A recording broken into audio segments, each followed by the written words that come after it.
malakas talaga yung ano. Imagine nyo guys, yung ganito kalakas na flow ng hangin Imagine nyo yan. Buti, nasarangga pa ni, good morning po pala, buti po nasarangga pa ni Sierra Madre. Kasi kung makikita nyo yung pagaspas ng mga ano talaga, talagang malakas talaga siya Nakatakot yung buko Yung hagibis talaga ng hangin. Kaya tanggal yung mga ayan Naririnig yung mga ano ng yero. Kasi mga light materials lang itong mga ano namin dito sa may gawing likod. May gawing, yung pwesto kasi na to, ito dati yung pinag-aanohan ng manok. Pinaglilinisan ng manok. Ngayon kasi wala na yung manok, yung ano ng manok Tapos dito yung labahan. Ayan yung poso namin. Poso. Ayan. Yan guys. Malakas pa rin. Kaya kung in-imagine mas malakas dyan, triple pa, apat pa. Kung hindi na sarangga ni Sierra Madre yung pumasok dito kagabi sa amin. Talagang yung worried ko dyan, tanggal yan guys. Yan, yung mga light materials na yan. Pero buti po sa awa ng Diyos, sinarangga ni Sierra Madre, humina. Ayon sa report ng Pag-asa, ngayon ka na lang kasi nakita kasi nga kagabi, wala kami talagang net sabihin, wala kaming signal kahit data, walang signal kagabi. Nasarangga daw po naharang po ni Sierra Madre yung mismong mata ng bagyo.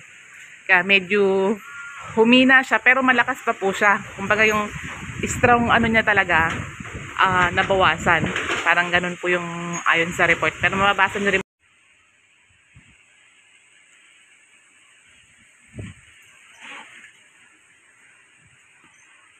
Morning guys. And salamat kay Lord kasi may bagyo man pero hindi na po siya ganun kalakas ng signal number 4 dahil naharang po ni Sierra Madre kagabi yung talagang mata ng bagyo bago po pumasok nito sa aming tutuluyang maglandfall. Ayan, mapansin niya napakalasang asang hangin. Ayan, bali ganyan na lang po, hindi na talaga yung rumaragas ang hangin. Salamat kay Lord at salamat din po kay Sierra Madre. Kasi ilang beses niyang sinasagip ang mga daga Luzon. Talagang malaking bagay talaga ngayon ang kabundukan. Kaya sana stop mining na. Stop quarry na. Ayan, may bagyo pa rin naman po pero hindi na po siya yung signal number 4 dito sa aming lugar, dito sa Bulacan. Pero kagabi po guys, grabe. Nang paparating na talaga yung ano niya.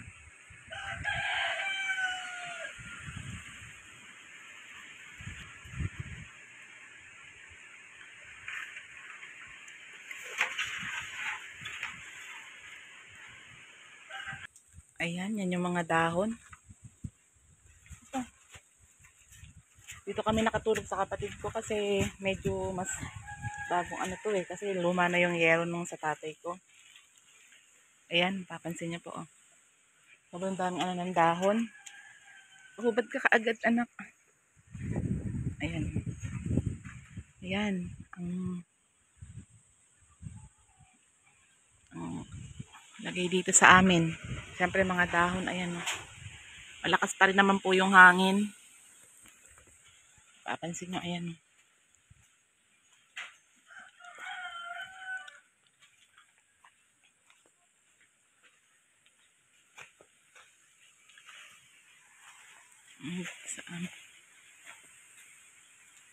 pero ano pa rin yung salamat kay Lord kasi buo pa rin yung bubong namin guys. Buo pa rin yung bubong, salamat po. Kaso nabuwal yung mga ano doon.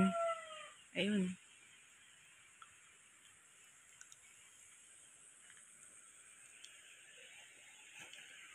Aga-aga mo namang nakahubad. Nagdamit ka. Salamat kay Lord. Salamat Sierra Madre.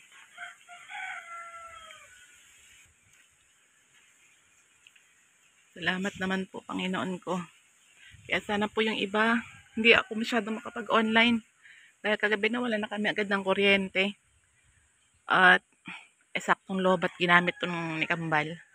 Kaya hindi ako nakapag Yan guys, thank you Lord. At buo pa rin yung bahay ng tatay ko. Yung bahay ko sa likod, hindi ko pa natitingnan guys. Yun lang po muna. Arinig yung mga ano ng yero. Kasi mga light materials lang itong mga ano namin dito sa may gawing likod. May gawing, yung pwesto kasi na to, ito dati yung pinag-aanohan ng manok. Pinaglilinisan ng manok. Ngayon kasi wala na yung manok, yung ano ng manok eh. Tapos dito yung labahan. Ayan yung poso namin. Poso. Ayan. Yan guys. Malakas pa rin. Kaya kung in-imagine mas malakas dyan, triple pa, 4 pa. Kung hindi na saranggan ni Sierra Madre yung pumasok dito kagabi sa amin. Talagang yung worried ko dyan, tanggal yan guys. Yan, yung mga light materials na yan. Pero buti po sa awa ng Diyos, sinaranggan ni Sierra Madre, humina. Ayon sa report ng Pag-asa, ngayon ka na lang kasi nakita kasi nga kagabi, wala kami talagang net eh. Sabihin, wala kaming signal kahit data, walang signal kagabi. Nasarangga daw po naharang po ni Sierra Madre yung mismong mata ng bagyo.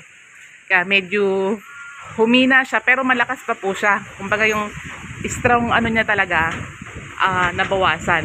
Parang ganun po yung ayon sa report. Pero mababasa nyo rin po yan sa mga news feed dito kung nasa ibang bansa po kayo. Ayan, ayan, napakalakas talaga niya guys. Yung sinasabi kong pagbaha guys, sana naman hindi na lumalim. Kung mapapansin nyo, yung tubig dyan, ayun o, napapansin nyo ba yung may puti dyan? Yung may puti dyan guys. Yung puti na yan, umaapaw yan. Umaapaw yan. Umaapaw yan sa... Kasi nga ano, yan, lumalalim yung puti na yan.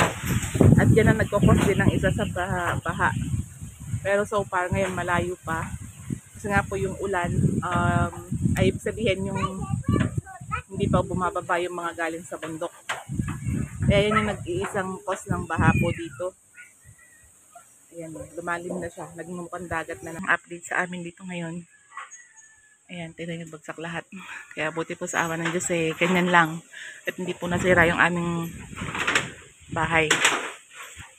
Yung iba, baklas lang ang yero namin dyan.